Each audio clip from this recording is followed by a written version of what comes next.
बक जातककथा। प्राचीन काळी बोधिसत्व एका सुंदर तलावाच्या काठी वृक्षावर वृक्षदेवता होऊन राहत होता। त्या तळ्यात पुष्कळ मासे राहत असत। उन्हाळ्याच्या दिवसात त्या तळ्यातील पाणी आटत चालले होते, तेव्हा बगळा त्या तळ्याच्या काठी चिंताग्रस्त होऊन बसला असता तळ्यातील मासे त्याला म्हणाले, हे आर्य, तू कशाचा विचार करीत आहेस? बगळा म्हणाला, दुसरा कसला? मी तुमच्यासाठीच विचार करीत आहे। ह्या तळ्यातील पाणी उन्हाळ्यामुळे आटत चालले आहे, त्यामुळे तुम्हाला खायला काय मिळणार? तुम्ही आता काय करणार ह्या विचारात मी पडलो आहे। मासे म्हणाले, मग ह्यातून सुटण्याला आम्हाला कोणता उपाय? बगळा म्हणाला, माझं ऐकत असाल तर तुम्हांपैकी एकेकाला माझ्या चोचीत धरून दुसऱ्या मोठ्या सरोवरात नेऊन सोडीन। पण माशांना ही गोष्ट पटेना। ते म्हणाले, असे कधी झालं काय? माशांवर प्रेम करणारा बगळा कोणी पाहिला आहे काय?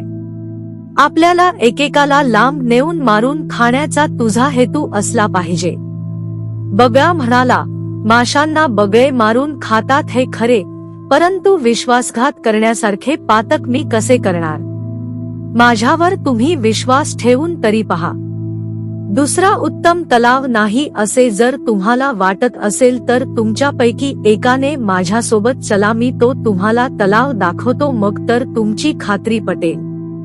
माशांनी खात्री करून घेण्यासाठी एकाला बगळ्यासोबत पाठविले। त्याने त्या माशाला मोठा तलाव दाखवून आणले। त्या माशाने आपल्या इतर माशांसमोर नवीन तलावाचे रसभरीत वर्णन केले। ते ऐकून सर्व मासे त्या नवीन तलावात जाण्यास उत्सुक झाले आणि बगळ्यास म्हणाले, आर्य, आम्हाला त्या नवीन तलावात पोहोचविण्याची कृपा करावी। बगळ्याने ज्या पहिल्या माशाला तलाव दाखवून आणले होते त्यालाच प्रथम तिकडे नेले आणि एका झाडाच्या फांदीवर बसून त्याला मारून खाल्ले आणि त्याचे कांटे झाडाच्या मुळात टाकले। आणि असे त्याने प्रत्येक माशासोबत केले। एक खेकडा तेवढा त्या तलावात शिल्लक राहिला। तेव्हा तो बगळा त्या खेकड्याला म्हणाला, बा खेकड्या, तू तरी येथे कशाला राहतोस? बाकी सर्व मासे सुखाने त्या तलावात राहाय आहेत व तू एकटाच ह्या आटत जाणाऱ्या डबक्यात बसला आहेस।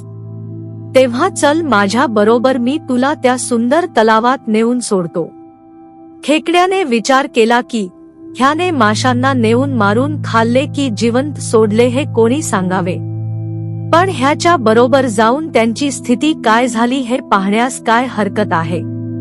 जर ह्याने मला सुखरूप नेऊन सोडले तर ठीकच आहे, पेक्षा माझ्या तावडीतून हा जिवंतपणे निघून जाणार नाही ह्याची खबरदारी घेतली पाहिजे। तो बगळ्यास म्हणाला, माशांना नेऊन तुम्ही ठीक केले, परंतु मला कसे न्याल? बगळा म्हणाला, कसे म्हणजे?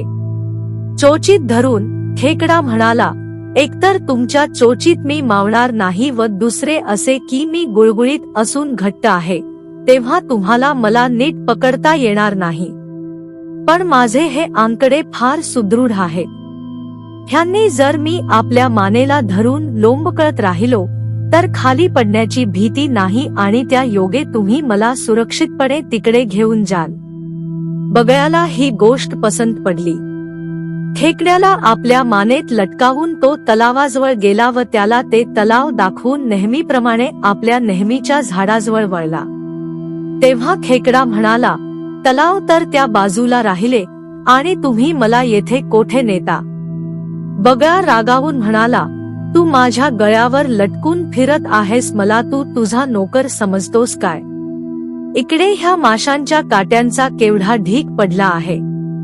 तुझी ही हाडे ह्याच राशीवर पडणार हे पक्के लक्षात ठेव। खेकडा म्हणाला, त्या माशांच्या मूर्खपणामुळे त्यांना मारून खाणे तुला सोपे गेले, पण आता तुझी गाठ माझ्याशी आहे हे तू विसरू नकोस। माझ्या आकड्यांनी तुझी जी मान पकडली आहे ती उगाच नव्हे, तेवी मला जर माराव्याचे आहे तर आपण दोघे बरोबरच मरू हे पहा, तुझे डोके कापून कसे खाली पाडतो ते। असं म्हणून त्याने आपल्या आकड्यांनी बगळ्याची मानगुटी दाबली। बगळ्याची बोबडी वल्ली व डोळे पांढरे होण्याची पाळी आली। तो म्हणाला, मेहरबानी करावी, मला जीवदान द्यावे। तुला सुरक्षितपणे तलावात पोहोचवून देतो. खेकड्याने ठीक आहे असे उत्तर दिल्यावर बगळ्याने त्याला तलावाच्या काठी हळूच चिखलावर नेऊन ठेवले. तेव्हा खेकड्याने कमळाच्या देठाप्रमाणे त्याचा गळा कापून टाकला आणि पाण्यात प्रवेश केला. तेव्हा बोधिसत्व म्हणाला, ष्ठ आपल्या शाठ्याने सदोदित सुखी होतो असे नाही. बकाला जसा खेकडा भेटला तसा ष्ठाला कोणीतरी भेटतोच. भवतु सब्ब मंगल. साधू साधू साधू.